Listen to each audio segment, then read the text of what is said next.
اللهم صل على محمد وآل محمد وعجل فرجهم برعلی و اولاد علی صلوات اللهم صل على محمد وآل محمد وعجل فرجهم برائے خوشنودی شہزادی کونین سلام اللہ علیہ بآواز بلند صلوات اللهم صل على محمد وآل محمد وعجل فرجهم فاتحہ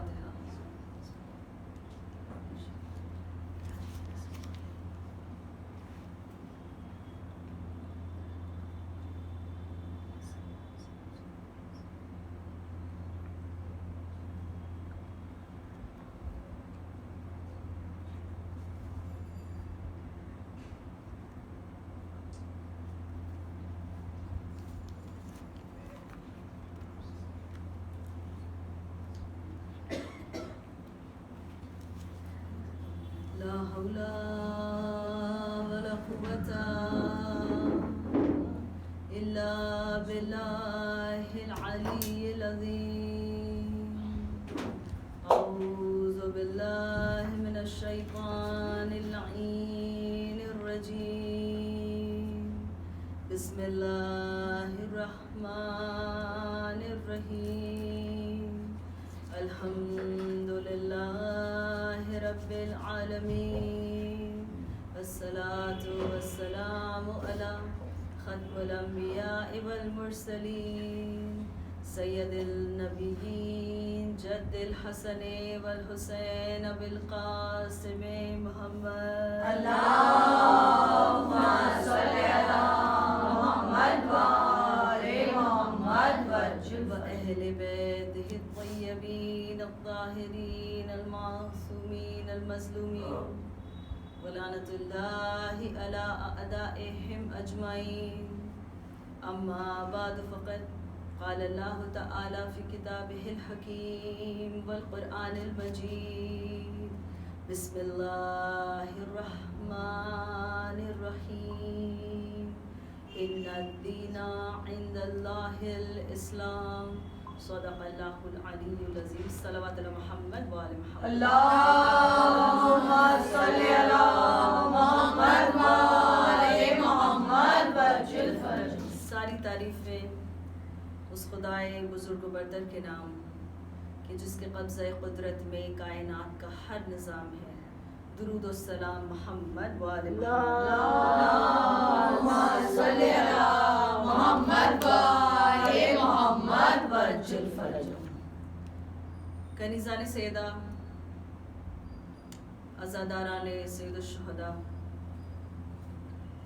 الحمدللہ کہ مسلسل یہ 8واں دن ہے کہ جب ہم سب کو ہم حقیروں کو یہ سعادت مندی نصیب ہوئی ہے کہ ہم اس وقت پر اس جگہ میں جمع ہوئے ہیں اور حسب حیثیت شہزادی کونین سلام اللہ اللهم صل على محمد وآل محمد وعجل فرجهم ان کے خاندان کا پرسہ دے رہی ہے۔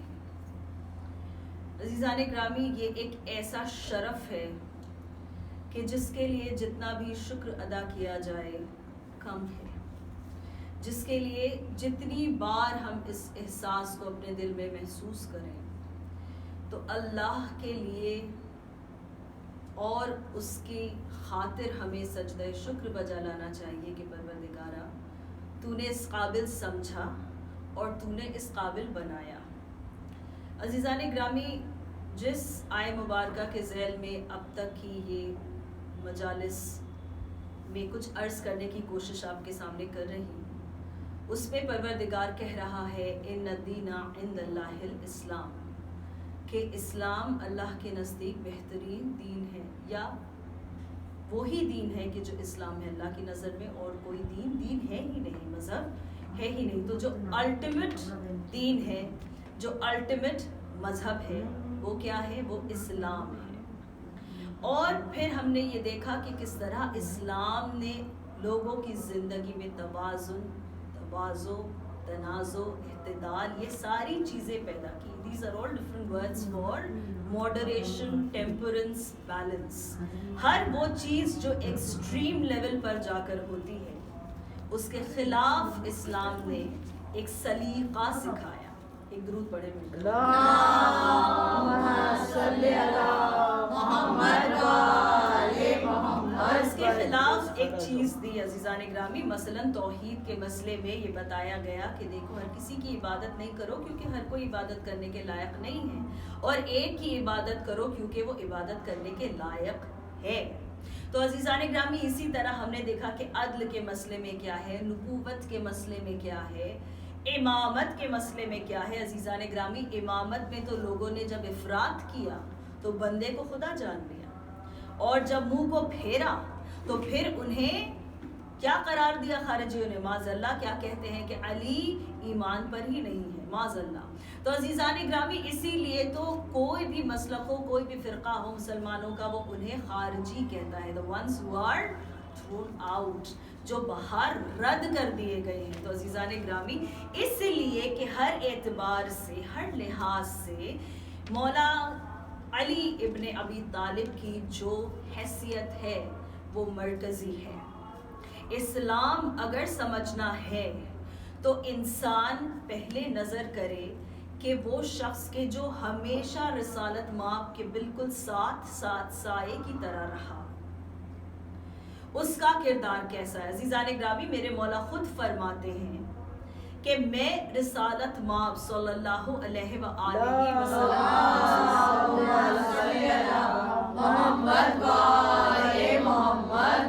کے ساتھ ایسے رہتا تھا کہ جیسے اونٹنی کا بچہ اس کے ساتھ رہتا ہے. اب یہ جو تقابل ہے, کمپیرزن ہے, یہ جو بات کہی ہے میرے مولا نے, تو اس کی حکمت کیا ہے کہ جو لوگ پالتے ہیں اس جانور کو وہ جانتے ہیں کہ اونٹنی کا بچہ اس طرح سے اس کے ساتھ چلتا ہے کہ نہ کبھی زیادہ آگے جاتا ہے نہ کبھی زیادہ پیچھے رہتا ہے, بس اس کے قدم کے ساتھ ساتھ گویا اس کے قدم چلتے رہتے ہیں. چونکہ کبھی قد ہوتا ہے اس کا, یہ کہا جاتا ہے کہ اونٹنی کے جسم کے سائے میں اس کا بچہ جو ہے وہ چھپا ہوا رہتا ہے. تو عزیزان گرامی مولا نے کیا کہا کہ میں ہمیشہ ان کے ساتھ ایسے رہا کہ جیسے اونٹنی کا بچہ اس کے ساتھ ساتھ رہتا ہے. نہ میں کبھی آگے نکل گیا نہ میں کبھی پیچھے رہ گیا. میں گزشتہ 7 دنوں سے ہر تقریر میں یہی کہہ رہی ہوں کہ آگے نکل جانا بھی غلط ہے, پیچھے رہ جانا بھی غلط ہے. تو اگر سمجھنا ہے کہ اسلام اصلاً کیا ہے, وہ لوگ کے جو ڈھنڈورے پیٹتے ہیں سنت رسول کی, وہ لوگ کے جو اعلان کرتے ہیں کہ ہم سیرہ پہ چل رہے ہیں, ہم سنہ پہ چل رہے ہیں, ذرا نظر کرے اس شخص کی حیثیت پر کہ جو یہ کہتا ہے کہ میں ایسے رہا ہمیشہ ان کے ساتھ کہ جیسے اونٹنی کا بچہ اس کے ساتھ رہتا ہے. عزیزان گرامی, اور یہ کہہ کر میرے مولا نے انسان کی عقل پر چھوڑ دیا ہے کہ جو جتنا پہچاننا چاہے پہچان لے, اس لیے کہ جیسے ہم اللہ کو مانے نہ مانے اس کے سٹیٹس میں کوئی فرق نہیں پڑتا, اس کے وجود پر کوئی حرف نہیں آتا.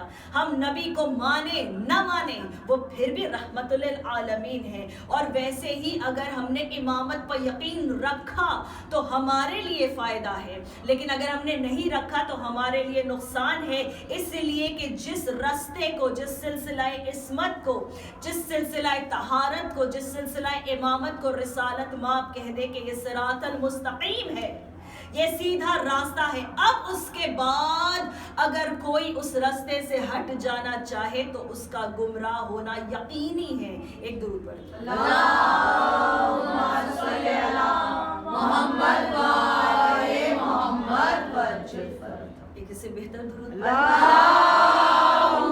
صلی علی محمد و آل محمد. اللہم صلی علی محمد و آل محمد وجل فرد. تو کنیزان سیدہ عرض میں آپ کے سامنے یہ کر رہی تھی کہ آگے بڑھ جانا بھی اس میں بھی غلطی کا امکان ہے, گمراہی کی پاسبلٹی ہے, اور پیچھے رہ جانے میں بھی گمراہی کی پاسبلٹی ہے.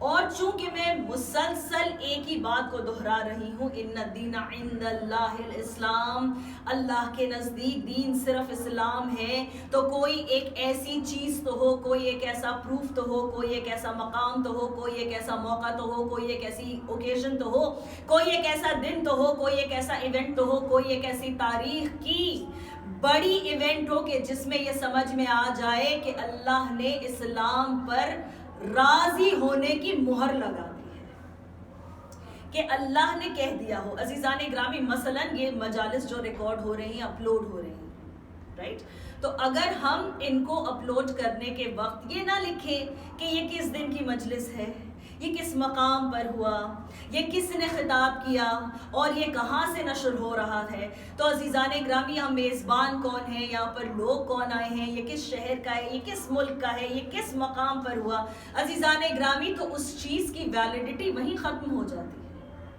یا نہیں ہے, اس چیز کی ویلیڈیٹی وہیں ختم ہو جاتی. حتیٰ یہ کہ ایک چیز جو آپ کا ورچوئل ایڈریس ہے, ایک ای میل آئی ڈی جو آپ کا ریئل نہیں ورچوئل ایڈریس ہے, جو حقیقتاً ویسی چیز نہیں جس کو آپ ہاتھ سے چھو کر کہہ سکتے کہ یہ میرا ای میل آئی ڈی ہے, نہیں, کیونکہ وہ ایک ورچوئل ایڈریس ہے, ٹھیک ہے, ایک ورچوئل ایڈریس ہے, اس تک میں آپ لکھتے ہیں and then you mention the portal, تو سمجھ میں آتا ہے کہ کسی بھی چیز کی ویلیڈیٹی تبھی باقی رہتی ہے کہ جب سمجھ میں آئے کہ اس کا کوئی ریکارڈ ہے یا نہیں. اللہ نے اتنی اہم بات کہہ دی, ان الدین عند اللہ الاسلام, کہ اسلام ہی اللہ کی آنکھوں میں دین ہے, اور دین جو ہے وہ اسلام ہے. دونوں طرح سے, دونوں زاویوں سے آپ دیکھیں تو اللہ یہ کہنا چاہ رہا ہے کہ اصلاً دین ایک ہی ہے دنیا میں, تمہارے لیے ایک ہی ہے, ایک ہی مذہب ہے, اور وہ کیا ہے, اسلام ہے. تو کوئی تو جگہ ہوگی, کوئی تو مقام ہوگا, کوئی تو ایسا دن ہوگا کہ جب پروردگار نے یہ اعلان کیا ہو کہ ہم راضی ہیں, ہم راضی ہیں, ہم راضی ہیں اس دین سے. بھائی جب تک اللہ نہیں کہتا ہم کیسے مان لیں, جب تک ہمیں نظر نہیں آتا ہم کیسے مان لیں.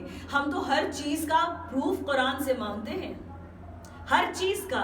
یہ جو محبت میں ہمارے آنسو گرتے ہیں, اس تک کا پروف ہمیں لوگ چاہتے ہیں کہ ہم قرآن سے دیں. تو چلے پھر ٹھیک ہے, کوئی بات نہیں ہے بھائی, مودت کا ذکر ہے اس لیے ہم روتے ہیں, چلے کوئی بات نہیں ہے. تو میں عرض آپ کے سامنے یہ کرنا چاہتی ہوں کہ اگر کوئی بھی چیز جو اہم ہو, غیر اہم کو تو چھوڑ دیجئے, اس کی بات ہی نہیں ہو رہی ہے. اتنا بڑا اعلان کون کر رہا ہے کہ جو خالق کائنات ہے وہ کہتا ہے میں نے تمہارے لیے ایک نعمت بھیجی ہے کہ جس کا نام اسلام ہے. دیکھو, اگر تم اس کے دامن کو تھامے رہو گے, اگر تم اس کے راستے پر چلتے رہو گے تو ہی نجات تم کو ملے گی, ورنہ نہیں ملے گی. تو پروردگار نے اتنا اہم اعلان کب کیا؟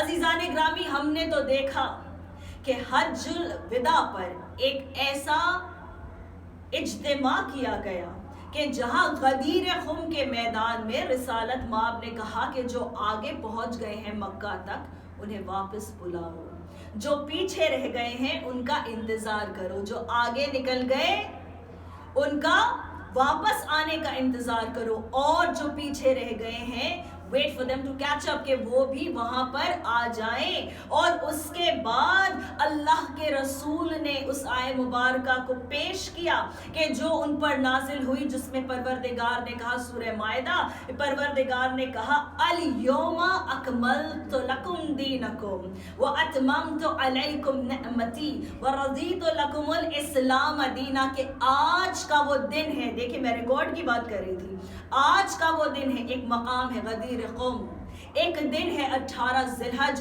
ایک سال ہے 10 ہجری کا. عزیزان گرامی, ہر چیز موجود ہے. کہا کس نے؟ اللہ نے. پہنچایا کس نے؟ رسول نے. کس کے بارے میں؟ دین کے بارے میں. اور عزیزان گرامی, کس چیز کے بعد یہ کہا کہ جب رسالت مآب نے اس پیغام کو پہنچا دیا, من کنت مولا ہو فہذ علی مولا, اس کے بعد کہیں جا کر اللہ اسلام سے راضی ہوا. ایک درود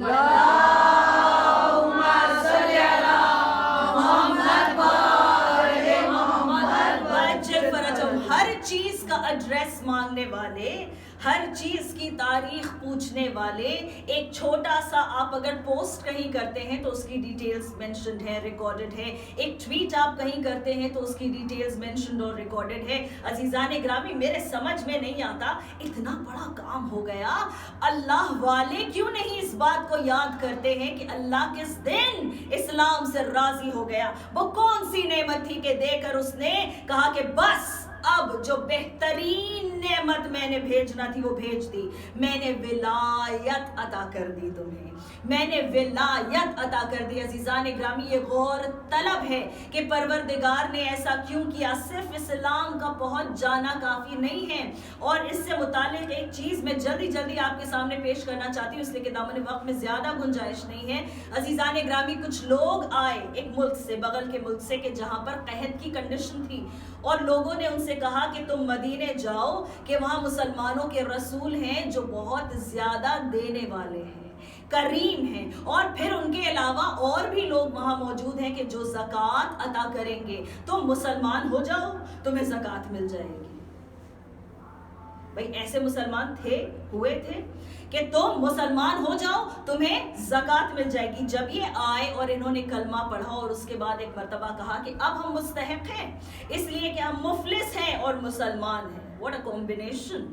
ہم مفلس بھی ہیں اور مسلم بھی ہیں, مسلمان بھی ہیں, مفلس بھی ہیں, لہٰذا زکوٰۃ پر ہمارا حق ہے. ایک مرتبہ آئے مبارکہ کا نزول ہوا کہ ان سے کہو کہ یہ صرف اسلام لائے ہیں, یہ نہ کہیں کہ ان کے دل میں ایمان ہے, یہ نہ کہیں کہ ان کے دل میں ایمان ہے. قرآن مجید میں اس بات کو درج کیا گیا کہ ان سے کہو اسلمنا, یہ نہ کہو امنا, کہ یہ ایمان نہیں لائے ہیں, انہوں نے صرف زبانی دعویٰ کیا ہے اسلام کا. کیوں؟ کیونکہ رسالت کو نہیں پہچانتے, رسالت کا احترام نہیں جانتے, یہ نہیں جانتے کہ یہ کون سا خاندان ہے. یہ سلسلے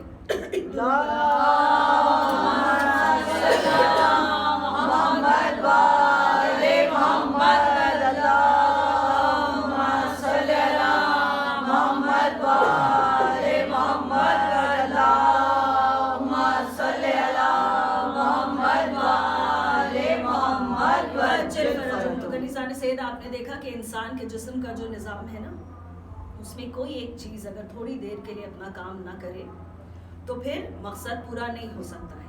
تو پھر دین کے ایک اہم پہلو کو چھوڑ کر کوئی بھی یہ کیسے توقع کر سکتا ہے, کیسے ایکسپیکٹ کر سکتا ہے کہ اس کا ایمان بھی کامل رہے اور اس کی نجات بھی یقینی ہو. ان سے کیا کہا گیا کہ چونکہ تمہیں احترام رسالت نہیں ہے, لہٰذا صرف اتنا کہو کہ تم مسلمان ہو گئے, یہ نہ کہو کہ تم مؤمن ہو, یہ نہ کہو کہ تم مؤمن ہو. عزیزان گرامی, غدیر اسی لیے اسلام کی تاریخ میں آئی کہ مسلم اور مؤمن کے بیچ کا فرق پہچان لیا جائے.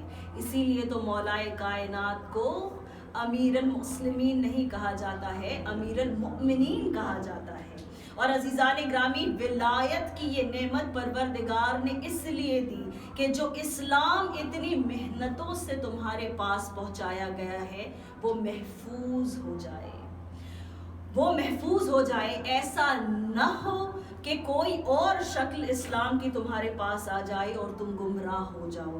اگر انسان بیٹھ کر ایک مرتبہ ایک لمحے کے لیے فکر کرے کہ امامت کا سلسلہ دراصل اللہ کی محبت کی دلیل ہے, وہ نہیں چاہتا کہ آپ اسے سجدے کریں, وہ اس کا محتاج نہیں ہے, وہ نہیں چاہتا کہ آپ اس کی عبادت کریں, وہ اس کا محتاج نہیں ہے, اسے کوئی مانے نہ مانے وہ قادر مطلق ہے نا.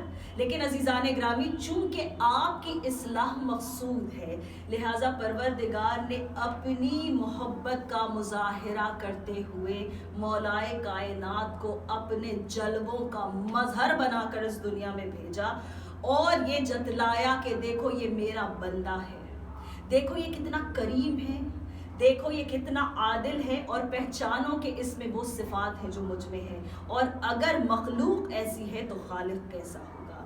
عزیزان گرامی, غدیر خم کا جو خطبہ ہے اس میں کل اسلام رسالت مآب نے بیان کیا ہے, اور ایک جملہ میں بس پیش کرنا چاہتی ہوں کہ رسالت مآب کہتے ہیں کہ یہ علی ہے, اسے پہچان لو, اس کی ولایت اس پہ بھی واجب ہے کہ جو جنگل میں رہتا ہے، اس پہ بھی واجب ہے کہ جو شہروں میں رہتا ہے۔ اس طرح سے کیٹیگرائز کر کے کہا کہ اس پہ بھی واجب ہے کہ جو عربی ہے، اس پہ بھی واجب ہے کہ جو عجمی ہے، اور میرا یہ پیغام کہتے گئے کہ اس پہ بھی واجب ہے، اس پہ بھی واجب ہے، ہر رنگ، ہر نسل، ہر زمانے کے انسان پر علی کی ولایت واجب ہے، یہ کہہ دیا۔ اور اس کے بعد رسالت مآب کہتے ہیں کہ میرا یہ پیغام جو حاضر ہیں وہ ان تک پہنچا دے کہ جو غائب ہیں۔ عزیزان گرامی، کیا پیغام تھا کہ جو اس کے ساتھ جڑا ہے، جو اس کو اپنا صراط المستقیم مان کر چل رہا ہے، جو اس کے کردار کو مد نظر رکھ کر اپنے اعمال انجام دے گا، تو وہ مرحوم ہے، یعنی اس پر اللہ کا رحم ہوگا، اور جو بھی اس کے خلاف کھڑا ہوگا وہ ملعون ہے۔ یہ جملے ہیں، وہ ملعون ہے، اللہ کی لعنت ہے۔ تو یہ ایک چیز ہے کہ جو قیامت تک کے لیے باقی ہے، یہ صرف اس دن کے لیے نہیں ہے، یہ صرف مولا کی دنیاوی حیات تک کے لیے نہیں ہے۔ عزیزان گرامی، کیوں؟ اس لیے کہ علی سکھلائیں گے اصل اسلام کیا ہے۔ علی سکھلائیں گے، ہر رات کو جاگ کر عبادتیں انجام دینے والا میرا وہ مولا جب ایک رات کو سویا تو اللہ نے کہا کہ کچھ ایسے لوگ ہیں کہ جو نصرت حق میں نیند کو انجام دیتے ہیں اور ہماری مرضی خرید لیتے ہیں۔ جس کو اللہ نے اپنی مرضی دیتی ہو، پھر اگر وہ کچھ مانگے اپنی دعاؤں میں تو اللہ کیا عطا کرے گا۔ عزیزان گرامی، ایک ہی دعا میرے مولائے کائنات نے ہمیشہ مانگی کہ پروردگار مجھے ایک ایسا فرزند عطا کر جو میری شجاعت کی شبیہ ہو، مجھے ایک ایسا فرزند عطا کر کہ جو میدان کربلا میں میرے لال حسین کی نصرت کر سکے۔ اب تصور کیجئے عزیزان گرامی کہ مولا جیسا مانگنے والا اور اللہ جیسا دینے والا جب دیا ہوگا عباس کو تو کتنا سجا کر دیا ہوگا۔ عزیزان گرامی، ساری صفات اپنی جگہ پر ہیں، لیکن حسن بھی ایسا دیا کہ قمر بنی ہاشم کہلائے۔ عزیزان گرامی، یہ واحد شہید ہے کہ جسے ہم غازی کہتے ہیں۔ غازی کہتے ہی اسے ہیں کہ جو جیت کر آیا ہو، جو جیت کر آیا ہو۔ شہید اسے کہتے ہیں کہ جس نے اپنی جان گنوا دی ہو۔ لیکن عزیزان گرامی، یہ عجیب شہید ہے کہ جسے ہم کہتے ہی ہیں عباس غازی۔ کیوں؟ اس لیے کہ میرے مولا نے بہت بڑی فتح انجام دی ہے۔ پہلی بات تو یہ کہ اپنی تمنا اور اپنی حسرت اور اپنی چاہت کو زیر رکھا اور اپنے امام کی مرضی کو اس کے اوپر رکھا۔ عزیزان گرامی، طاعت امام اگر سیکھنا ہے تو علی کے بیٹے عباس سے سیکھیے۔ اور عزیزان گرامی، دوسری کیا وجہ ہے کہ میرا مولا غازی کہلاتا ہے کہ جب پانی میں اترا ہوا تھا یہ شیر اور اپنے ہاتھ میں ایک چلو میں پانی اٹھایا میرے مولا نے، ایک مرتبہ اٹھانے کے بعد واپس اس پانی کو فرات میں پھینک کر عباس نے یہ اعلان کر دیا کہ مجھے حسین سے زیادہ عزیز کوئی چیز نہیں، میں چاہوں تو اپنی پیاس بجھا لوں، لیکن یہ وفا نہیں ہے۔ وفا کے تقاضے یہی ہے کہ پہلے سکینہ کی پیاس بجھ جائے، پہلے وہ چھوٹے چھوٹے بچے جو پیاس سے جابلب ہیں ان تک پانی پہنچ جائے۔ ہاں عزیزان گرامی، آپ کی گریہ کی صدا بلند ہو گئی، مجلس عزا الحمدللہ انشاءاللہ کامیاب ہے۔ لیکن میں آپ سے ایک چیز عرض کرنا چاہتی ہوں کہ ہم سب ماشاءاللہ مائیں ہیں، ہم اپنے بچوں کو بہت اچھے سے پہچانتے ہیں۔ جس طرح ہم انہیں پہچانتے ہیں انہیں کوئی نہیں پہچانتا، جس طرح سے ہم ان کی ہر صفت کا ادراک کر سکتے ہیں کوئی نہیں کر سکتا۔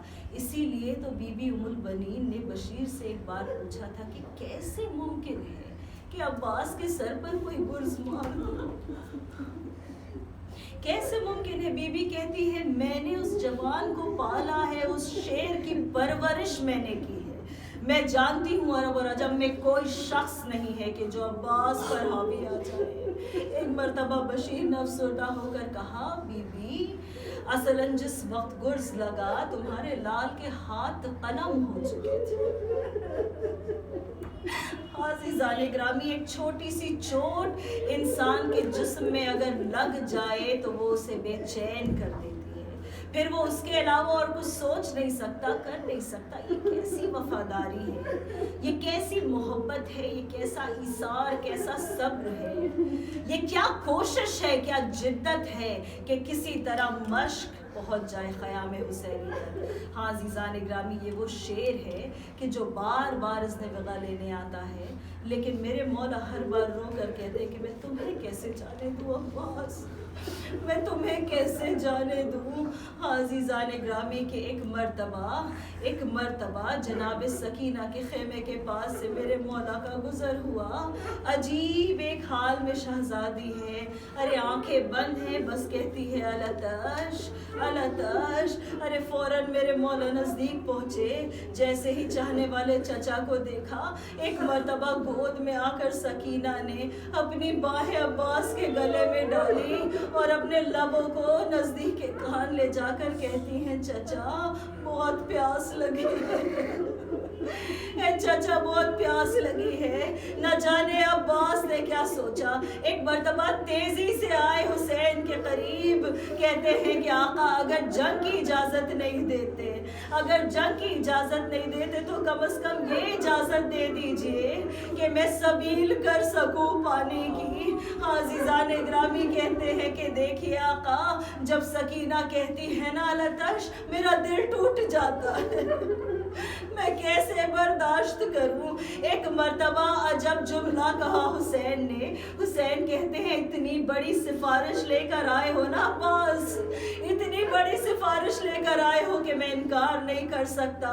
ہاں کنیزان سیدہ آنکھوں میں آنسوؤں کو لے کر اسی سفارش کو باب الحوائج کے سامنے پیش کیجئے کہ آقا تمہیں سکینہ کا واسطہ ہمارے دلی مقاصد کو ہمارے خالق سے جلا دو.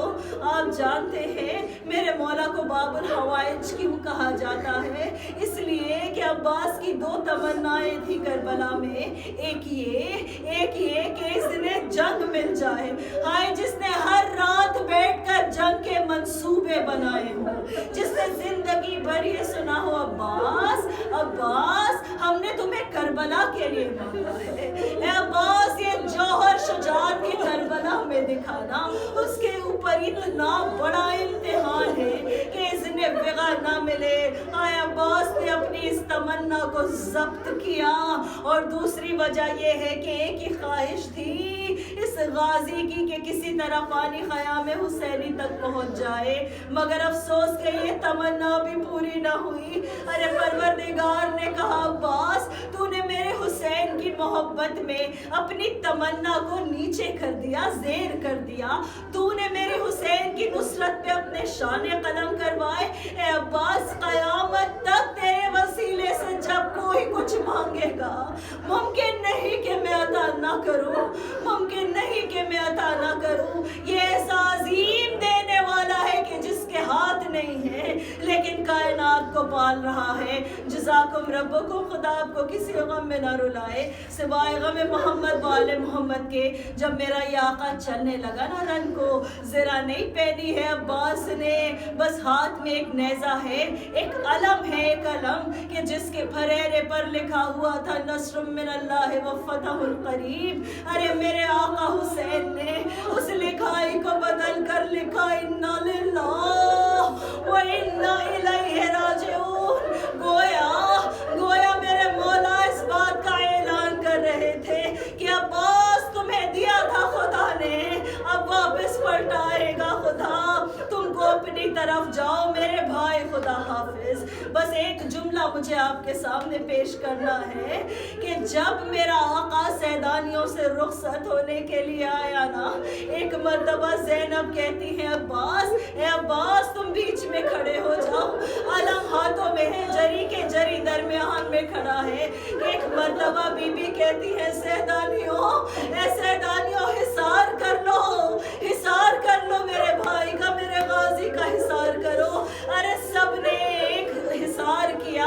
اور اس کے بعد علی کی بڑی بیٹی کہتی ہے کہ میں زینب کبریٰ آج تم سے ایک بات کہنا چاہتی ہوں. جب ہمیں سفر پر نکلے تھے نا تو میں نے یہ ضمانت لی تھی کہ تمہارے پردوں کی حفاظت ہوگی، لیکن اے بیبیوں اب جو میرا یہ